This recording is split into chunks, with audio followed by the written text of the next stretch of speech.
नमस्कार सबको, welcome to the channel again. पिछली वीडियोस में हेलोएल्केन हेलोरीन चैप्टर से हमने preparation of haloalkane and preparation of haloarene अपनी रेडी कर ली है। आज की वीडियो में हम थोड़ा फॉरवर्ड चलेंगे हमने हमारे चैप्टर में, जिसमें हम बात करेंगे केमिकल प्रॉपर्टीज ऑफ हेलोएल्केन्स की। तो स्टार्ट करते हैं हमारा टॉपिक, जो कि है केमिकल प्रॉपर्टीज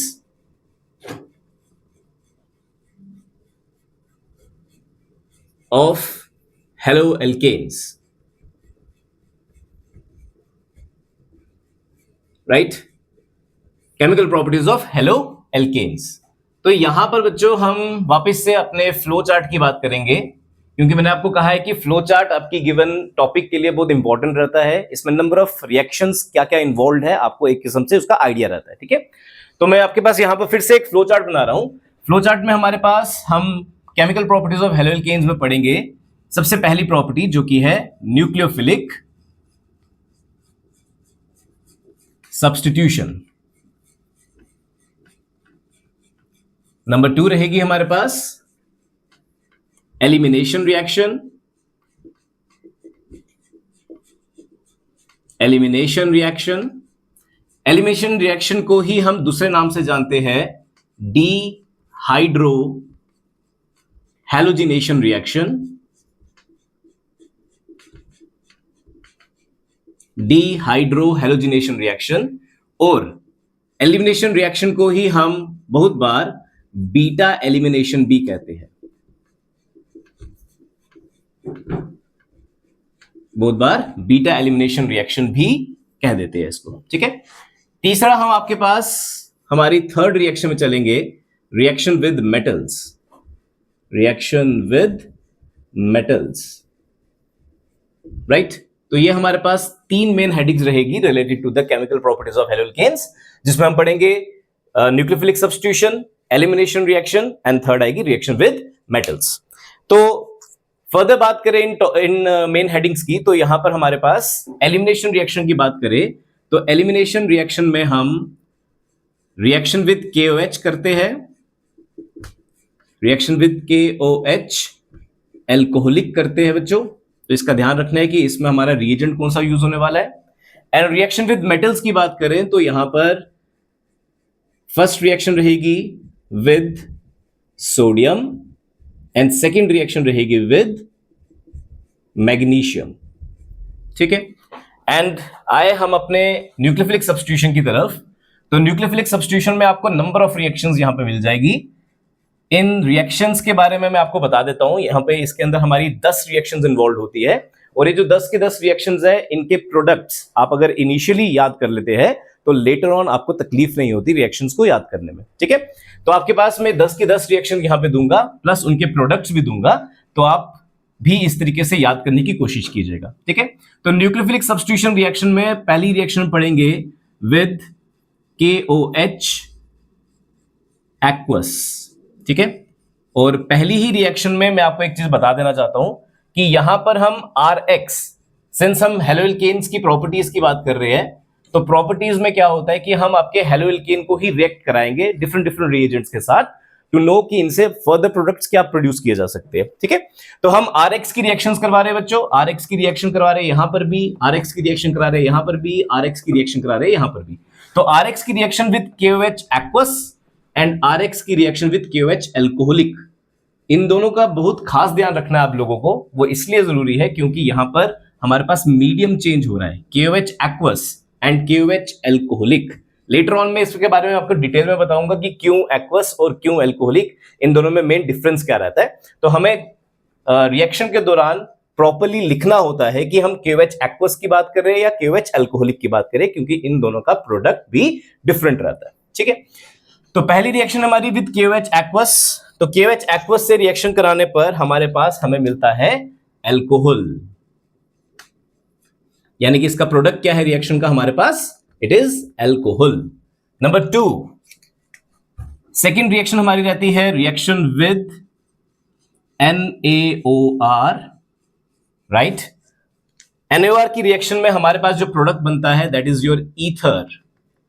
ईथर का formula ROR, general formula is ROR। Third reaction हमारी रहती है बच्चों reaction with KCN and fourth reaction हमारी होती है रिएक्शन विद AgCN। ठीक है जी।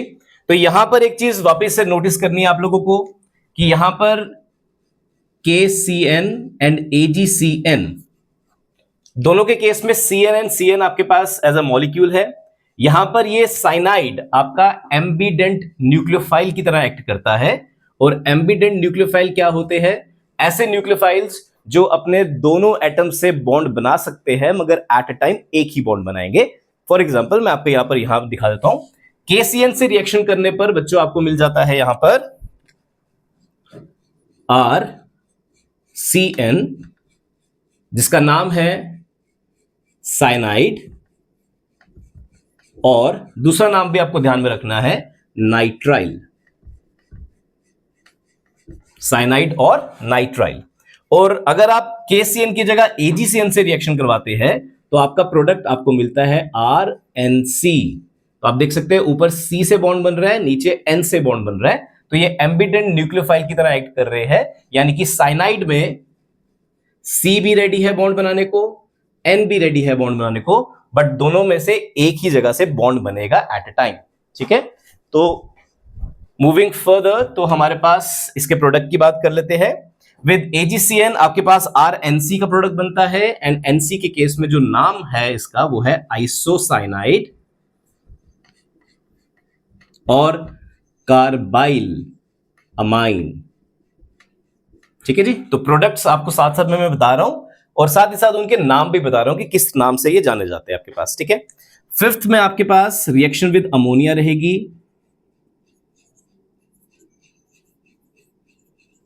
रिएक्शन विद अमोनिया यानी कि NH3। यहां पर हमें प्रोडक्ट में मिलते हैं 1 degree, 2 degree, 3 degree and 4 degree amines.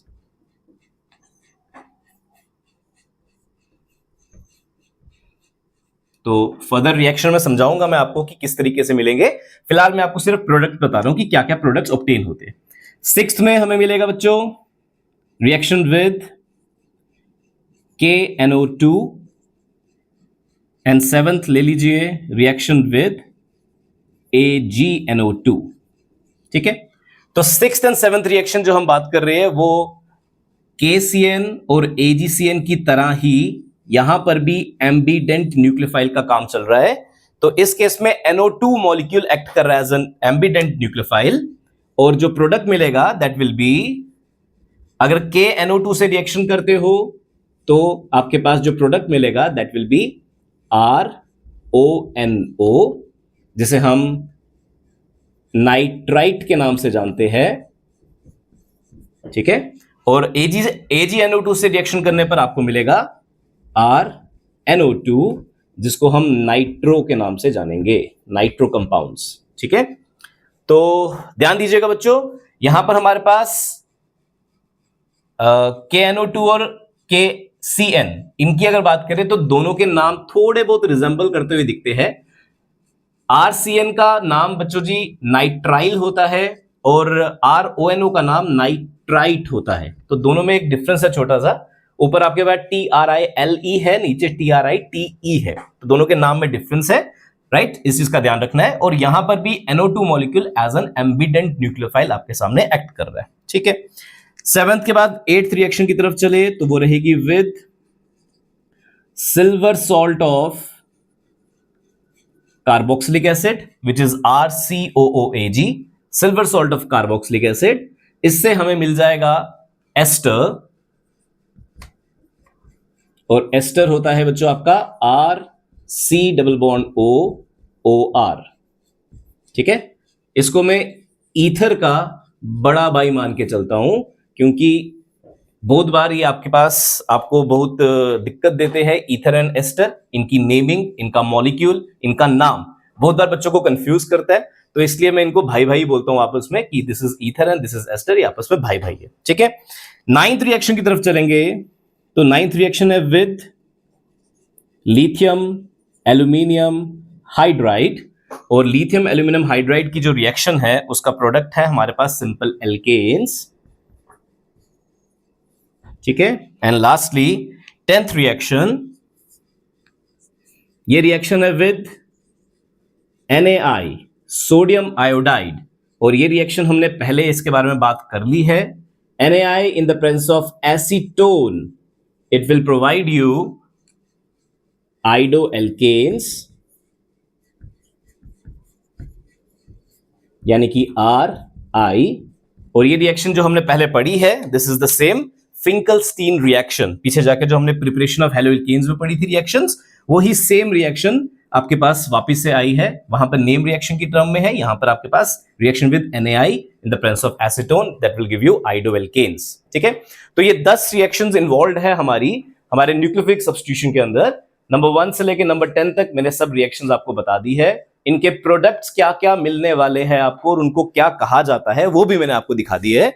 अब आपने क्या करना है, जब भी आपने केमिकल प्रॉपर्टीज ऑफ हैलोअल्केन्स को रेडी करना है तो सबसे पहले फ्लो चार्ट अच्छे से दिमाग में रख लेना है. एक बार फ्लो चार्ट क्लियर हो गया, रिएक्शंस करने में दिक्कत बिल्कुल ना के बराबर आएगी आप लोगों को. ठीक है जी, तो हमारे पास nucleophilic substitution main heading. Number 2 elimination reaction, जिसको बीटा एलिमिनेशन भी कहते हैं और डीहाइड्रोहैलोजिनेशन रिएक्शन भी कहते हैं. इसमें हमारे पास RX की रिएक्शन होगी with KOH alcoholic. And lastly reaction with metal, जिसमें हमारे पास सोडियम से रिएक्शन है और मैग्नीशियम से रिएक्शन है आपके पास विद RX. तो इसी के साथ हमारे पास हमारा फ्लो चार्ट खत्म होता है हमारी हैलोअल्केन की केमिकल प्रॉपर्टीज का. अब हम स्टेप वाइज स्टार्ट करते हैं इनकी रिएक्शंस. ठीक है, चलिए.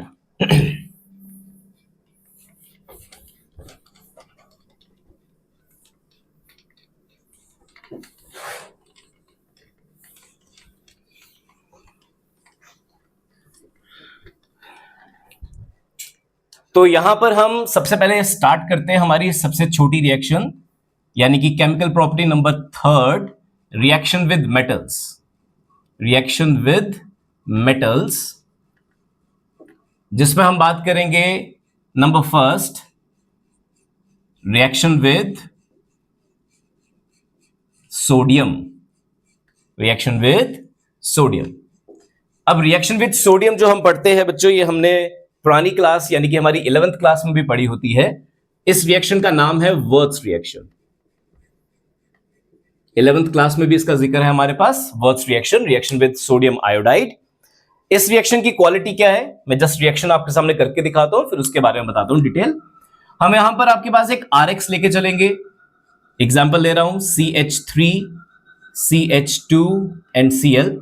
और आपको इस चीज का ध्यान रखना है, जो भी RX आप लेकर चल रहे हो या आपको क्वेश्चन में गिवन है, वो हम हमेशा ट्वाइस लेकर चलते हैं, यानी कि सिमेट्रिकल चेन लेके चलते हैं, 2 बार लेके चलते हैं. इसकी रिएक्शन है विद सोडियम. ओके, सोडियम को ट्वाइस करेंगे इन the presence of dry ether. ठीक है, सोडियम को ट्वाइस करेंगे तो सोडियम क्या करेगा, रिएक्ट करके दोनों क्लोरीन लेकर भाग जाएगा यहां से. और जब ये भागेगा तो आप देख सकते हैं CH3CH2 bond free, CH3CH2 bond free. जहां से ये क्लोरीन निकल रहे हैं वहीं से ये कार्बन चेन आपस में जुड़ जाएगी और जुड़कर आपको प्रोडक्ट देगी CH3CH2. देख सकते हैं. उसके बाद इस CH2 से ये कनेक्ट हो जाएगा, बॉन्ड बना लेगा एंड आपका प्रोडक्ट आपके सामने with twice of NaCl as a by product out. ठीक है, तो बहुत ही सिंपल सी रिएक्शन है, रिएक्शन विद सोडियम. नाम है वर्त्स रिएक्शन. इस रिएक्शन में आपके पास RX की reaction with sodium in the presence of dry ether. तो खास ध्यान रखना है, जो भी RX आपको यहां पर लेना है खुद से या आपके टीचर आपको क्वेश्चन में प्रोवाइड करते हैं, तो वो ट्वाइस लेके चलने हैं. ट्वाइस ऑफ RX लेकर हम NaCl निकालेंगे ड्राई ईथर की प्रेजेंस में. जहां से क्लोरीन, मैं वापस बोल रहा हूं इस बात को, जहां से क्लोरीन इसका डिस्प्लेस हो रहा है, यानी जहां से इसका हैलोजन डिस्प्लेस हो रहा है, वहीं से बॉन्ड बनेगा. क्योंकि आपके पास नंबर ऑफ एग्जांपल्स हो सकती है, यहां पे नंबर ऑफ कार्बन चेन्स हो सकती है. बहुत बार ब्रांच चेन का क्वेश्चन आता है, तो ब्रांच चेन में स्टूडेंट्स बहुत बार इसमें पजल अप हो जाते हैं. तो ध्यान रखना, जहां से हैलोजन निकल रहा है वहीं से बॉन्ड बनेगा एंड उसके अकॉर्डिंग प्रोडक्ट बनेगा. ठीक है, तो इसमें जो आपको प्रोडक्ट मिलता है उसकी बात कर लेते हैं. तो हमारा फिलहाल जो प्रोडक्ट मिल रहा है दैट इज ब्यूटेन. ठीक है, और जो हमने कार्बन चेन ऑप्ट की है दैट इज योर क्लोरोइथेन. ठीक है, क्लोरोइथेन की चेन है हमारे पास, कार्बन चेन यानी कि रिएक्टेंट है, और उससे हमें ब्यूटेन मिल रहा है. हमने 2 बार कार्बन चेन लेके चलनी होती है. तो यहां पर आपके पास ध्यान रखना है कि जो आपका प्रोडक्ट है that will be a develop product.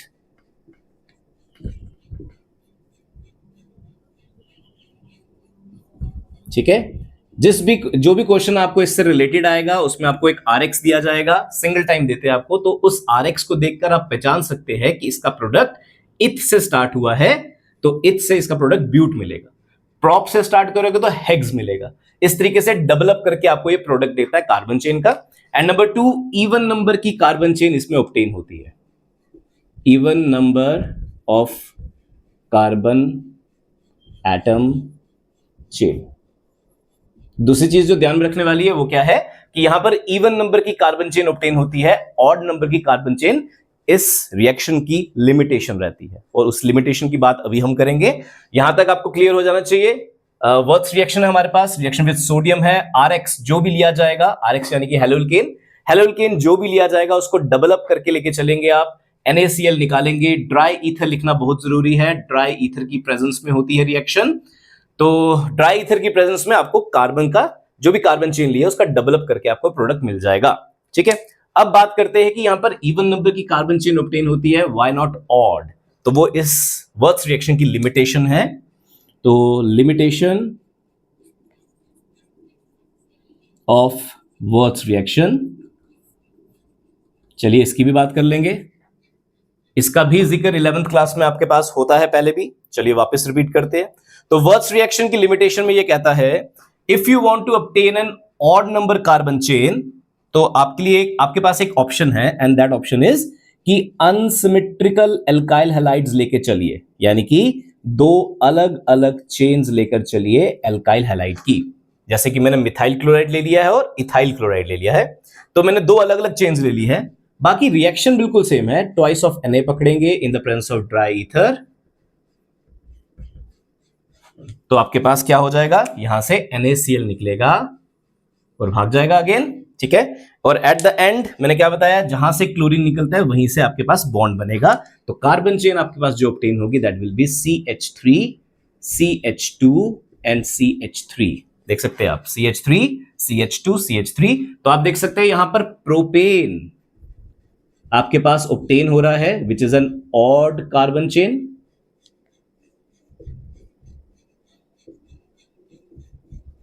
Right, which is an odd number carbon chain. ठीक है, तो ये इसकी लिमिटेशन क्यों है अभी आपको बता देता हूं। ये लिमिटेशन इसलिए रहेगी क्योंकि आपके पास जब आपने इसमें वर्थ रिएक्शन परफॉर्म की है तो आपको आपका डिजायर प्रोडक्ट तो मिल रहा है, मगर इसी के साथ साथ और भी आपको प्रोडक्ट्स मिलते हैं। लाइक जो फर्स्ट चेन है आपकी, ये भी डेवलप करके मिलती है, यानी कि CH3 भी आपको मिलेगा, प्लस ये जो दूसरी चेन है आपकी ये भी डेवलप करके आपको मिलेगी, यानी कि CH3, CH2 एंड CH3। तो आपको यहां पर तीन प्रोडक्ट्स मिलते हैं, और आप देख सकते हैं ये तीनों प्रोडक्ट डिफरेंट है। एक प्रोपेन है, दूसरा इथेन है, और तीसरा ब्यूटेन है। राइट, तो ये जो तीन प्रोडक्ट्स मिले, ये तीनों डिफरेंट प्रोडक्ट्स मिले, और आपका KCl बाय प्रोडक्ट में आउट है, NaCl sorry, twice of NaCl by product में आउट है। अब आपको ये जो तीन प्रोडक्ट्स मिले हैं ये तीनों डिफरेंट है, और आप देख सकते हैं इनमें सिर्फ एक एक कार्बन यानी कि एक एक CH2 का डिफरेंस है। इथेन, प्रोपेन, ब्यूटेन, एक एक कार्बन या एक एक CH2 का डिफरेंस है। तो इस डिफरेंस से आपके पास डिस्टिलेशन करके जब हम इसको सेपरेट करने की कोशिश करते हैं अपने प्रोडक्ट्स को, तो यहाँ पे सेपरेट करने पे जरूर दिक्कत आती है, और दिक्कत आने की ही वजह से हमने ऑड नंबर को ऑब्टेन करने का जो ऑप्शन है उसको एज अ लिमिटेशन मान लिया है फॉर द वर्थ रिएक्शन, क्योंकि इसको सेपरेट करने में अगेन दिक्कत पड़ती है। दिक्कतों में क्यों रहना, हमने ऑड नंबर की कार्बन चेन को छोड़ो, तो इसलिए इन्होंने बोला कि हमारे पास यहां पर हमेशा एक इवन नंबर की कार्बन चेन ऑब्टेन होगी। ठीक है, अब एक क्वेश्चन आप बच्चों के माइंड में जरूर आएगा कि यहां पर हमारे पास तीन प्रोडक्ट्स है। लाइक NaCl निकालने के बाद पहले दोनों कार्बन चेन को जोड़ दिया, फिर इसको डबल किया, फिर इसको डबल किया, इसमें तीन प्रोडक्ट है, तो ऊपर तीन प्रोडक्ट क्यों नहीं है? तो उसका भी हमारे पास सोल्यूशन है। ऊपर आपके पास रिएक्शन में हमने जो कार्बन चेन ली है वो हमारे पास सिमेट्रिकल कार्बन चेन है। सिमेट्रिकल कार्बन चेन क्या करेगी, जब आप NaCl निकालोगे तो ये आपस में जुड़ेंगे तो ब्यूटेन की चेन मिलेगी। चलो आपके लिए बात करते हैं, तो इसको डेवलप करो तो क्या मिलेगा, ब्यूटेन मिलेगा, इसको डेवलप करो तो क्या मिलेगा, ब्यूटेन मिलेगा। तो यानी कि यहां पे जितने भी प्रोडक्ट्स मिल रहे हैं सब ब्यूटेन ही मिल रहे हैं, इसलिए बार बार नहीं लिखते, हम एक ही बार एक रिएक्शन लिख देते हैं। बट यहां पर आपके पास अलग अलग प्रोडक्ट्स मिल रहे हैं, इसलिए हमने इन तीनों प्रोडक्ट्स को अलग अलग करके आपको दिखा दिया। और ऑड नंबर की कार्बन चेन ऑब्टेन हो सकती है, मगर एट द एंड डिस्टिलेशन करके इनको सेपरेट करने में जरूर दिक्कत आती है, इसी वजह से ये लिमिटेशन है वर्ट्ज रिएक्शन की। ठीक है, तो आपके पास रिएक्शन विद मेटल्स में number 1 reaction with sodium which is Wurtz reaction, इसकी रिएक्शन एज वेल एज इसकी लिमिटेशन आपके सामने मैंने समझा दी है। होपफुली आपको समझ आ गया होगा। हम इसके बाद आपकी नेक्स्ट रिएक्शन पे चलते हैं which is reaction with magnesium.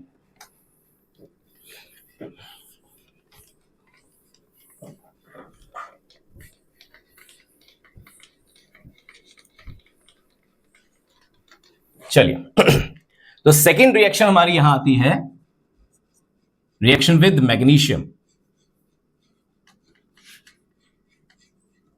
बहुत इंपॉर्टेंट रिएक्शन एंड बहुत सिंपल सी रिएक्शन।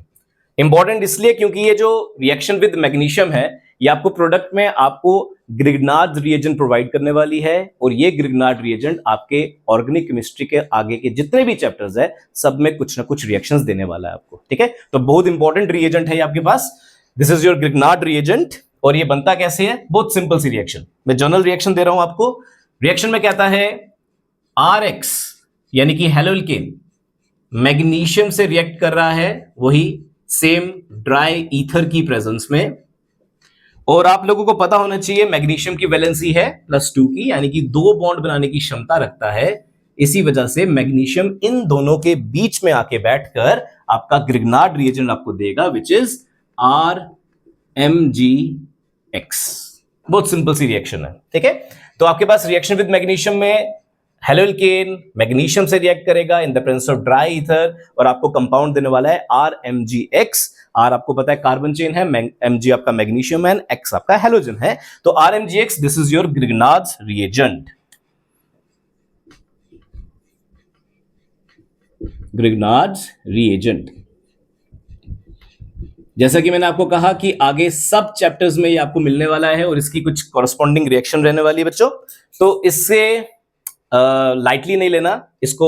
रिएक्शन बहुत सिंपल सी है नो डाउट, मगर इसके बारे में आपको ध्यान रहना चाहिए कि ग्रिग्नार्ड रिएजेंट क्या चीज है। ठीक है, मूविंग फर्दर, तो यहां पर एक छोटा सा एक दिक्कत सा पैदा होती है यहां पर, और वो ये है कि कहा जाता है या कहते हैं कि आपकी ये जो रिएक्शन है ये आपके पास एनहाइड्रस कंडीशन में करनी पड़ती है हमें। एनहाइड्रस कंडीशन होगी यानी कि यहां पर पानी का कोई एक मात्र बूंद तक नहीं यहां पर होनी चाहिए।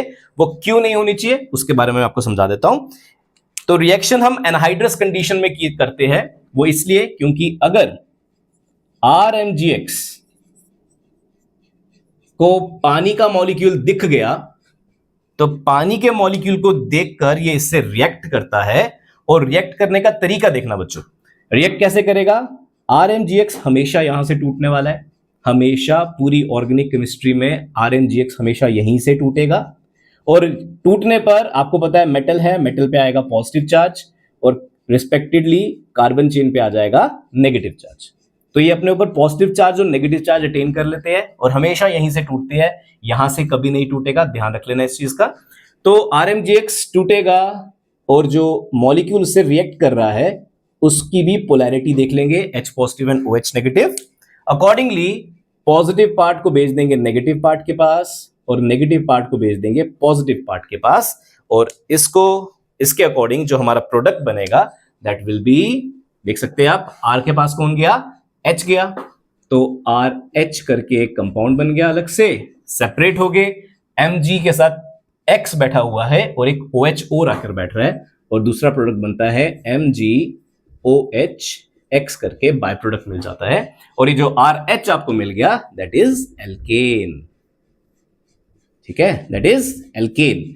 तो क्या कंडीशन है, ये बोलता है कि ग्रिग्नार्ड रिएजेंट को बनाते समय एनहाइड्रस कंडीशन का खास ध्यान रखना है। अगर नहीं रखा जाता तो क्या होगा, तो आपका ग्रिग्नार्ड रिएजेंट पानी से रिएक्ट करके टूट जाएगा, एल्केन्स में कन्वर्ट हो जाएगा, और हमें एल्केन्स तो चाहिए नहीं, हमें तो ग्रिग्नार्ड रिएजेंट बना रही है, तो ग्रिग्नार्ड रिएजेंट की जगह एल्केन मिल जाएगा, तो वो हमारा लॉस है। ठीक है, तो इसी के साथ हमारे पास रिएक्शन विद मेटल्स में रिएक्शन विद मैग्नीशियम भी खत्म होता है।